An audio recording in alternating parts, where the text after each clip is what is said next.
건설했던 얘기입니다. 새로운 억압과 민족주의라는 것은 새로운 억압과 모순의 진흥지다. 이것은 모르겠습니다. 제가 여러분한테 이렇게 지적해서 이것이 타당하는지 모르겠지만 그래도 가장 선진을 표방하는 어떠한 정당의 강령입니다. 이것이 강령입니다. 강령이 이런 말이 나옵니다. 일단 승리한 민족주의, 즉 민족국가를 쟁취한 민족주의는 진보와 해방의 수단이 아니라 새로운 억압과 모순의 진원지가 된다. 따라서 민족주의는 재해, 극복, 결별이 대상이다. 이것이 진보를 표방하는 모란의 강의 이런 책이 있습니다. 등등 아무튼 이런 표현이기 때문에 민족주의는 즉각 철폐해야 된다. 그런데 재미있는 것은 어떤 우리 글에서는 자 이제 민족주의에 남는데 표시해야 되는데 그런데 아직까지도 적지 않은 민족주의자들이 있고 그 영향력이 있고 또 그들이 진정성과는 아직 부인 못하기 때문에 이렇게 갑자기 단순히 속히 매장해버릴 수 없으니까 좀 천천히 장면을 치러야 한다. 이런 주장도 나오고 있습니다.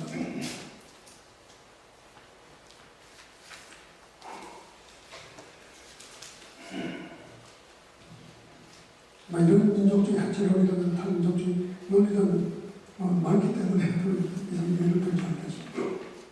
그러면서 제가 이제 민족주의는 역사의 보편 가치.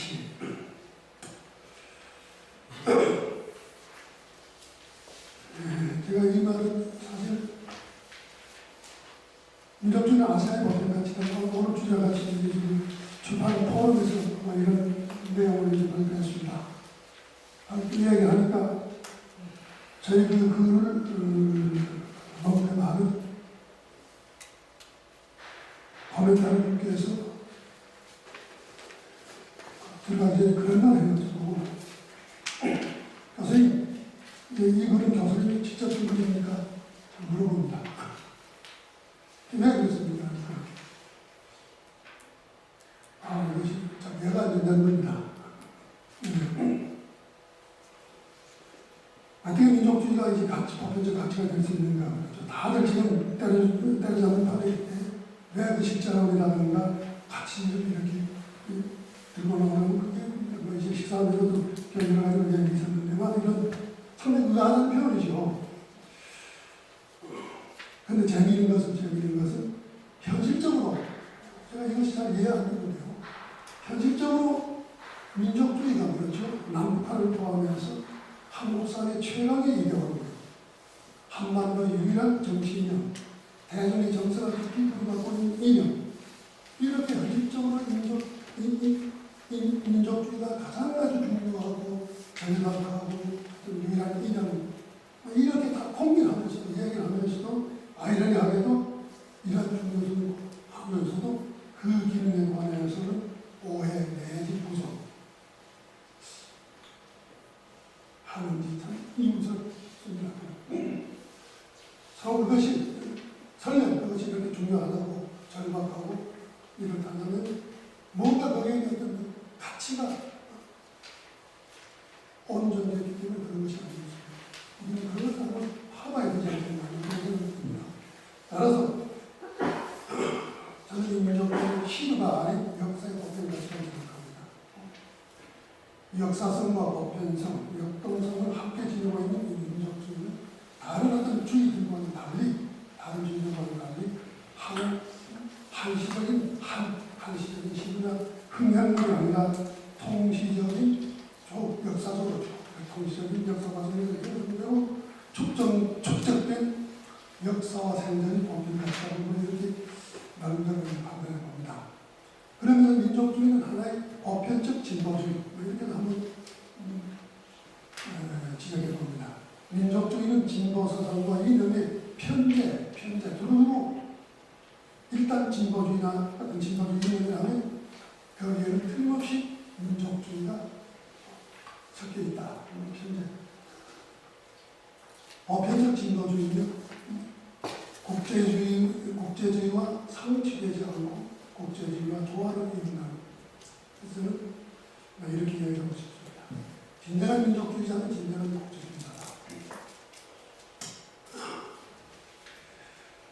그 냉전시대는 냉전시대 스탈린이 호치민을 만납니다. 크렘린에서 호치민을 만납니다. 호치민을 만나서 스탈린을 물어봅니다. 당신은 민족주의자로 남겠어? 국제주의자로 남겠어? 물어봅니다. 그리고 호치민이 대답하기를 저는 민족주의자와 국제주의자로 함께 남고 싶습니다. 우리가 안중근을 아주 국제주의, 위대한 국제주의, 물론 위대한 민족주의자는 애국주의자도 그렇고 그 위대한 국제주의자라고 우리가 이제 칭송하는 것은 그가 동양평화라는 국제적 그렇죠 평화론, 국제적 공존론은 국제적 공생 공동론을 주장하고 있기 때문에 아닌가 생각하게 됩니다. 이런 면에서 김구 선생도 마찬가지로 생각됩니다.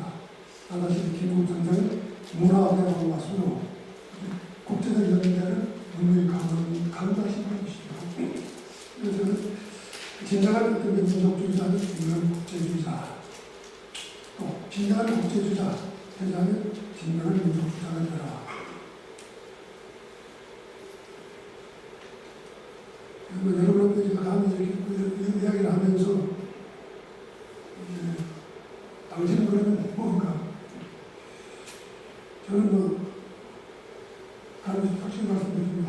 저는 책에도 썼지만 저는 민족주의자라고 저는 공언합니다. 마다시피 저는 이제 재판에서도 몇 년을 이제 재판을 받으면서 최후 진술에서 저는 민족주의라는 것을 공언하겠습니다. 그 신념을 오늘도 표현해보겠습니다. 그래서 이제 민족주의를 어떻게 정립할 것인가? 우선 정립 불가론입니다. 완결된 논리 구조로 찾을 수 없기 때문에 정립이 불가능하다는 그런 근거입니다. 민족주의는 도대체 뭔가 이게 도대체 정립할 수 없다. 근거는 다른 이데올로기와 결합해 나가는 2차 이데올로기. 즉, 민족주의라는 것은 독립적으로 존재할 수 없고 늘 다른 이데올로기와 함께 있는 2차 이데올로기 때문이라는 논리가 이것은 조금 맞지 않는 얘기였습니다. 사실 민족주의는 독립적으로 능히 존재하고 그 위력을 발휘하는 그런 어떤 인명이라고 얘기했습니다. 두 번째는 민족주의 강나라죠. 강나라 민족주의 그 경험이 다양하고 거기서 보편다당한 이유로 합의한다거나 도출하는 것은 불가능하다. 세 번째는 다분히 민족주의는 어떤 감성적이에요. 그렇기 때문에 또 넓적 가능성 같은 것이 결이 그래서 이것을 하나 이론적으로 정리할 수 없다는 것이 정리불가론의 근거가 되겠습니다. 그래서 이것은 눈이 또 얘기하는 것이 어떻게 서양에서 이런 이 부분을 연구하는 그런 학자들의 얘기죠. 그래서 민족주의는 대사상가가 민족주의는 대사상가가 배출되지 않았고 될 수가 없다.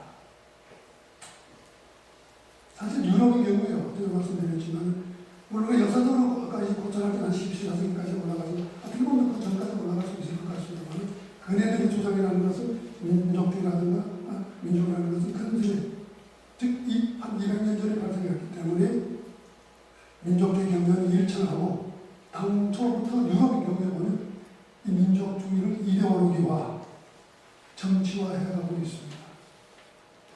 그러다 보니까 논리적 개념 정립이나 대사상가의 배출이 아마 불가능했지 않았겠나 생각됩니다. 저는 감히 여러분도 부탁드립니다. 제가 생각한 데는 사실 민족주의는 책만 해도 그렇죠. 연구 써서 해도 수백 권이 되지 않습니까? 감독놀이박이 그런 논쟁도 많고 지금도 계속되고 저는 앞으로도 계속되라고 보는데 우리가 정말 실사구시하게 인문제를 연구하면 우리들 속에서 여러분들 속에서 누군가가 이 문제와는 대이론가, 대사상가가 배출된다고 확신합니다. 기대해봅니다. 그럼 개념을 한번 정리해보겠습니다. 민족주의. 민족 구성원 간의 연대의식과 민족 소유지 및 발전 지향성을 추구하는 민족의 이념적 표상으로서 민족 구성은 개개인 삶에 태생적으로 체화된 이념이고 이것이 구성이며 고치를 세우는 모습입니다. 나름대로 정리요. 여기서 여러분이 주목하실 부분은 뒷부분일 겁니다. 이 생태적이고 체화됐고 구체적 생활 모습이다. 이런 아마 정리가 조금 새로운 것 같습니다. 그럼 민족주의라는 것은 그렇죠. 공부하고 상상도 아니고 그렇죠. 추상적인 그런 개념도 아니고 제가 보기에는 실제적으로 우리 생활 모습 그리고 우리가 태생적으로 가지고 우리 몸에 배어있는 어떻게 보면 원초적인 그런 어떤 이념이라든가 생각이라든가 행동이라든가 그것을 한번 민족주의로 규정할 수 있지 않겠나 생각합니다. 좀 비근한 얘기지만 얼마 전에 이런 문제를 가지고 어느 대학 대학원에 가서 강의했습니다. 강의하고 저녁에 저녁 자리에서 서양사 전공하신 교수님 이 문제를 가지고 말씀 던집니다. 민족주의가 도대체 뭐였는가. 그래서 제가 이제 그 식사 자리에서 그랬습니다. 그 교수부터 여기 보통 김치가 나있습니다. 교수님은 수절이 어느 쪽에 먼저 갑니까? 좀 비긴한 제가 뭐 질문인지 모르겠지만 아무튼 그러니까 뭐 다들 당연히 김치. 제가 그래서 그것이 바로 민족주의입니다. 저는 그렇게 대답했습니다. 제 대답이 정확한지 모르겠지만 그렇게 그렇죠. 우리 생활적으로 치유하고 그런 구체적 모습 속에서 민족주의가 나타나지 결코 그런 거대하고 추상적인 어떤 공허한 세계에서 떠도는 그런 공허한 세계에 배회한 그런 개념이나 이런 건 아니겠다. 물론 그런 있겠죠. 그렇죠. 투쟁하기도 하고 그렇지만 우리 일상생활에서 치유된 그런 이념이 아니겠나 이렇게 됩니다. 그러면서 여기서 제 민족주의 3대 속성을 말씀드렸습니다. 대체로 민족주의라는 것은 연대의식이라는 민족수호의식 이것은 학자를 가리고 일치된 견해라고 보는데 저는 그보다 덧붙여 발전지향성이라는 하나의 속성을 덧붙였습니다. 발전지향성. 그러니까 진정한 민족주의자, 진정한 민족주의를 구성하는 사람들은 결코 자기 민족의 발전을 지향하면서 따라서 배타라든가 표현하는 것은 있을 수 없고 늘 개방과 수용의 자세를 취한다. 저는 모르겠습니다. 제가 이제 문명 교류사라는 이런 학문을 공부하면서 그런지요. 역사에서 보면 무슨 어떤 민족이 흥성했다. 어떤 민족을 흥성으로 이끌었다. 그런 이념이나 주의 주상 학설은 예없이 상당히 개방적이고 수용적이며 이럴 때는 그 민족 국가에 대한 발전 지향성을 고수한 그런 결과다. 이렇게 저는 공부해 왔습니다. 그런 탓인지 몰라도 저는 이 민족주의라는 것이 결국 연대성, 또 수호의식뿐만 아니라 반드시 자기 민족을 발전시키는 그런 지향성이 민족주의 하나의 속성으로 들어가야 되지 않겠는가 이렇게 생각해 봅니다.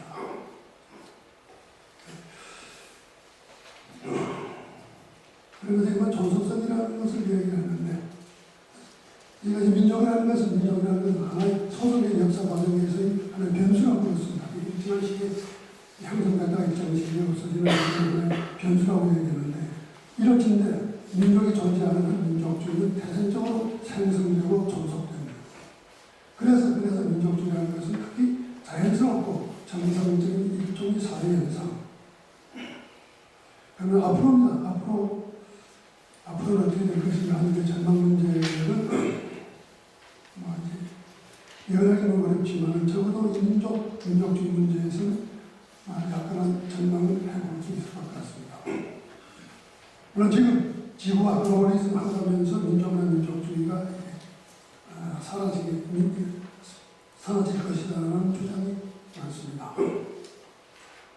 그렇지만 사실 이 시점에서 누구도 우리는 내가 지구인, 민족이 아닌 지구인이라는 것, 또 지구의 전체적인 거라고 아마 결론할 수는 없을 것 같습니다.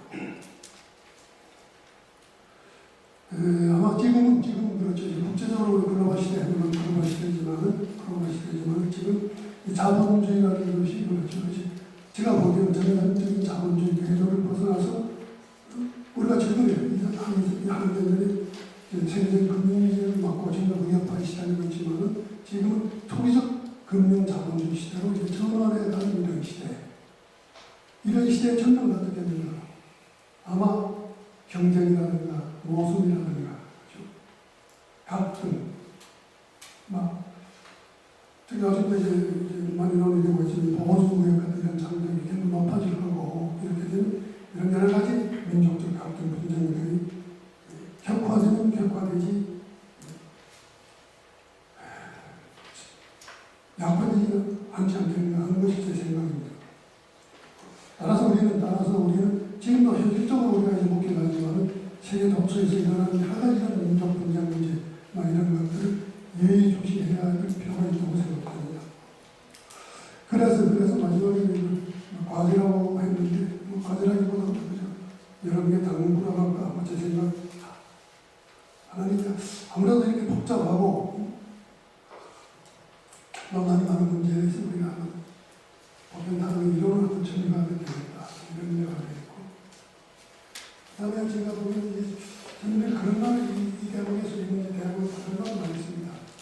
민족과 민족에 대해서 무엇이 잘 모르고 오해하고 그 다음에 나는 완벽한 복식을 막 쓰고 그 다음에는 어떤 자기 정치적 이해관계라든가 그래서 이제 악용하는 이런 현상 바로 그렇기 때문에 여러 가지 오해들이 나타나는 게 그것도 없애고 적어도 지금 당면한 이런 민족 문제 해결에 우리가 이런적인 시점을 지침적으로 시작합니다. 더욱이 당면하게 우리는 지금 다민족 다문화 시대를 맡고 있습니다. 이전에서 여러분이 지금 사회학에서 전문가들 앞에서 제가 처음 이야기했지만 흔히 나는 이제 학술회 같은 데 가보면 우리 사회를 다문화 사회라고 이렇게 성격 규정을 하고 있는데 그러면서 지금 큰일 났다고 여러 가지 이야기를 듣게 되는데 제가 보기에는 아직까지 우리 사회는 다문화 사회는 아니다. 앞으로는 잘 모르겠지만 크게 우려할 바는 아니다. 물론 우리가 대상적인 대책을 세워야겠지만 이 문제에서는 지금 우리 역사를 거울로 삼는다는 말은 여기 우리 역사를 거울로 삼는다는 말이 있는데 그래서 고려해야 되겠습니다. 사실은 우리는 제가 보기에는 우리 역사에 우리 민족사에서 민족 문제만은 세계적으로 해결해서 수급을 보였다. 이렇게 저는 감히 자랑합니다. 왜냐하면 아까 이제 고려라고 했는데요. 고려시대에 이렇게 들어오는 사람들, 그게 조선시대 모든 시대들 모든 그들을 우리 속에 우리가 다 용해시켜서 우리 민족으로 만들었죠. 그러니까 민족 개념이라는 것이 뒤에는 할 수 없겠죠. 아까 뒤에는 혈통보를 이제 말씀드렸지만 조그마한 그런 호재들이 있지만 그 외에 그렇죠. 언어라나 문화라나 같은 여러 가지 조각권적 요인들은 충분히 우리가 만족시켰죠. 충족시켰어요. 그렇기 때문에 우리는 그렇게 다민족 다현 이런 국가지만은 또 민족이지만은 통일민족, 대이동국 이런 개념이 우리가 그래서 저는 그것이 제가 예를 신문에 냈으니까 성경의 대지선들을 찾아오셔서 그렇죠. 대이동국 다민족을 하는데 무슨 이런 다민족 다문화주의 그렇죠. 혼혈 이런 것을 하는가 하고 그 담당 기사들도 지금 합의를 받은 적이 있습니다만 이 19세기 그런 1895년에 영국의 유명한 여행가 여자 또 화가인데 이제 세비지 랜드라는 분이 있어요. 19세기 말이니까 그때는 아마 우리가 지금도 그런데 그때는 우리는 여기 단일민족 대동학을 강조했겠죠. 그러니까 그걸 이제 돌아가서 맑은 아침나라 조선이라는 그 책에다가 그런 말 썼습니다. 당신들이 아무리 강조하지만 때가 보기에는 이 나라는 조선적인 나라는 다민족 번역사회다. 그러면서 당시 조선 사람들이 38장 초소화를 그 특성에 따라서 38장 초소화를 그렸는데 그가 보는 여러 가지 호래상을 조항하시하고 이런 특징을 하면서 아주 서대표를 초소화를 그려놨습니다. 이렇게 우리는 사실은 이런 다민족 다문화 사회 그런데 우리는 우리 역사에서 슬기롭게 얘기해야 된다. 제가 이제 월남을 얘기하는 것도 필요합니다. 월남은 우리가 비슷하게 다민족 국가입니다. 40여개 민족이지만. 그러나 월남은 우리보다 10세기에 이제 독립해서 후반입니다. 강력한 국가 원리도 없었고 높은 문화도 없었습니다. 그렇기 때문에 그 40여개 민족이 들어온 40여개 민족을 한민족으로 소화 못했습니다. 그래서 오늘까지도 월남은 다민족 소민족으로 남아있지 않습니까? 이런 면에 우리는 이 민족 문제를 정말 슬기롭게 해결하는 그런 자아를 갖게 되면서 이런 역사적 경험을 갖는 사람이 저는 우리 사회에서 지금 백미하는 문제들을 훌륭하게 해결할 수 있지 않겠나 생각합니다. 이상입니다.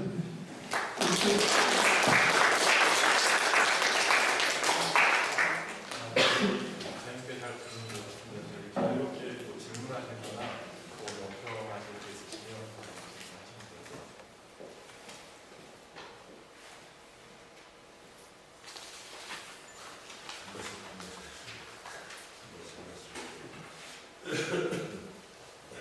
박명훈님 아무래도 가장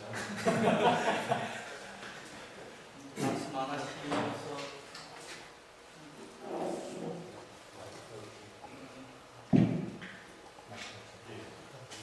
예. 그냥 얘기 그냥 가지고 계시라고 선생님 말씀 듣는 데는 지장 없으시면 그냥 하겠습니다. 예. 말씀을 잘 들었습니다. 사회학과의 박명규 교수입니다. 지금 통일통화연구소 소장을 맡고 있습니다. 제가 사실 선생님 이 제목을 보고 제가 그 관심과 함께 좀 의아함을 느꼈던 부분이 하나 있었습니다. 아까 말씀 중에 잠깐 나오는데요. 제가 사실 선생님이 쓰셨던 실크로드 학, 이슬람 유명 다 아주 재밌게 읽었던 독자이기 때문에 제가 그 책을 읽으면서는 그 선생님이 어떤 역사를 보는 그 기본적인 관점이 문명의 어떤 그 단위 그리고 그 문명에 속해 있는 여러 그 역사적 단위들 간의 끊임없는 교류, 그래서 문명 교류를 통한 역사 해석이라고 하는 것을 참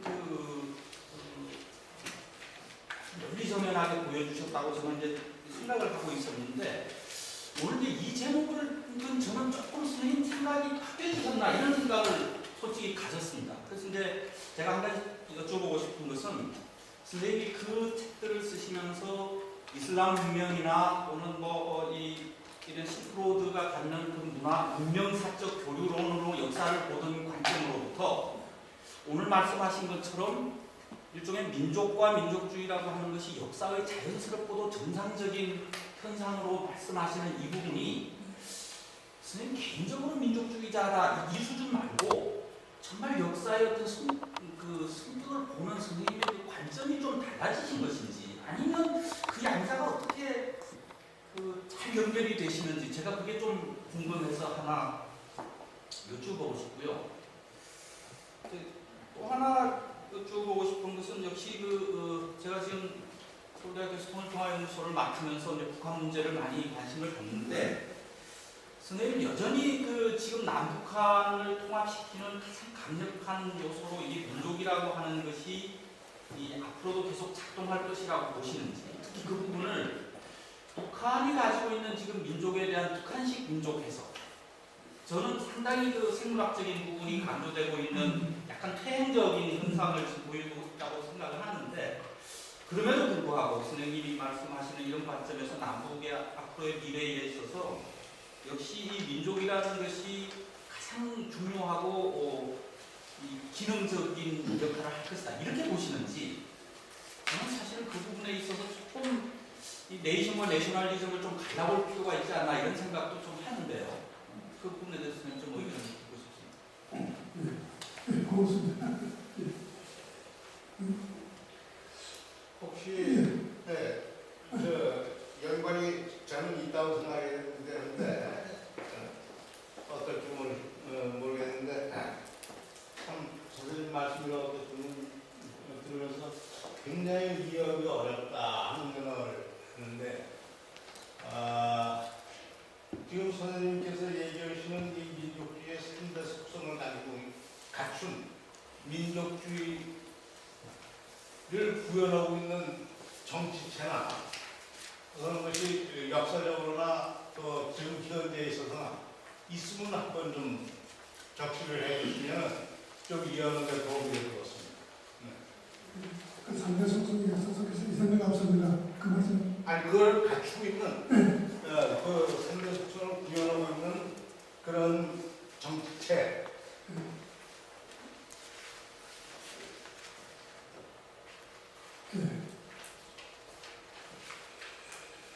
네, 고맙습니다.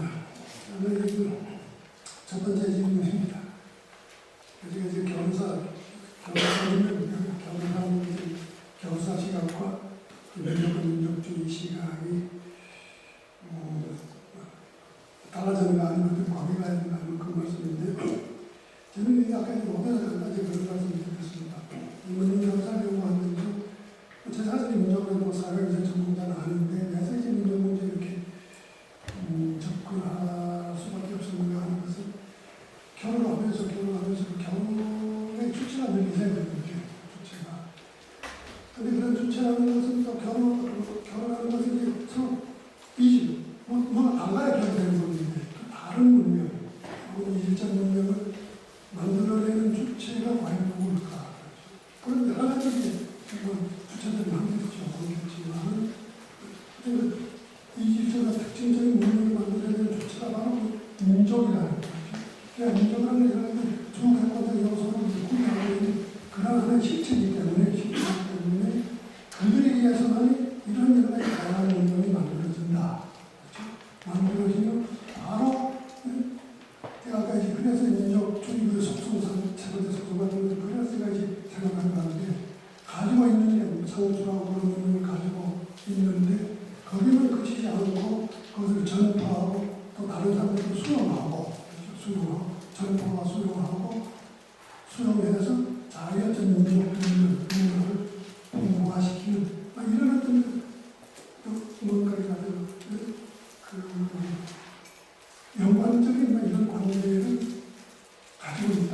이렇게 생각돼서 그래서 저는 이제 제가 생각하고 오늘만 민족주의라는 것은 사실 오늘 제가 이렇게 생각한 바는 아니고 일찍부터 대체로 이제 생각하면서 특히 저기 교단 공부하면서 그런 연관 속에서 저는 이제 고찰하고 있습니다. 그래서 저는 그런 시각에서 보는 이 두 문제 별로 어떤 모순된 관계가 아니지 않을까 저는 그렇게 생각합니다. 그러면서 제가 이제 특히 민족주의 문제 같은 것을 이제 많이 공부를 안 했지만 한두 편의 글 같은 거 써봤고 그리고 특히 제가 이슬람 중국의 회전한 민족이 있지 않습니까? 중국 회전 민족이 그 생성과 형성 과정 그 여러 구체적인 요인 같은 것들을 구체적으로 따져봐서 보니까 결국 이 두 결혼 관점과 민족주의라는 시각에서는 상충되는 점이 없고 물론 종전의 어떤 시각을 보면 통용하고 상충되어 있지만 조금 새로운 시각에서는 상충되는 개념들은 아니라고 한번 이야기했고 다음에 북한 문제입니다. 남북한 관계 문제 우리 민족과 민족주의 앞으로 역시 민족은 계속 진행할 수 있을까 이 문제입니다. 네, 맞습니다. 사실 북한에서도 북한뿐만 아닙니다. 스탈린이나 막스 레닌주의에서 그 민족 문제 거기에 바탕했다고 하는 북한에서 민족주의들이 그동안 많은 변화를 가져왔죠. 그렇죠? 근데 정책 수요에 따라서 한때는 혈통을 중시하다가 강조하다가 또 한때는 언어를 강조한다든가 등등 여러 가지 그 민족 이론에서 그 변화를 많이 가져온 여러분이 알고 계시고 생각됩니다. 그래서 저는 막스 레닌주의 일반 민족론과 북한의 민족론에 대해서도 아마 제가 하실 말씀드린 이런 내용들은 사실은 여러 가지 비판적 시각들이 있습니다. 아울러 우리 남한 쪽에서도 그렇죠. 여러 가지 아까 지금 다른 민족론, 타민족론 같은 것을 이제 말씀드릴 때 지금은 여러 가지 경제적 문제들이 있기 때문에 다른 민족이라는 이런 시각들을 감안해서 상당히 어떻게 보면 상당히 평면하게 이렇게 표현할 수 있을 정도인데 그래서 공이 난이라든가 민족과 민족주의 문제에 관해서는 새롭다고 표현할 수 있겠는데 다시 한번 재정립해서 정말 우리 민족이 그렇죠 역사적 전통과 역사 과정이 부합되는 그것을 이제 합리적으로 설명할 수 있는 그런 어떤 시각과 내용으로 이 민족 문제를 정리해야 되겠다. 그래서 첫째 이게 시간입니다. 두 번째는 앞으로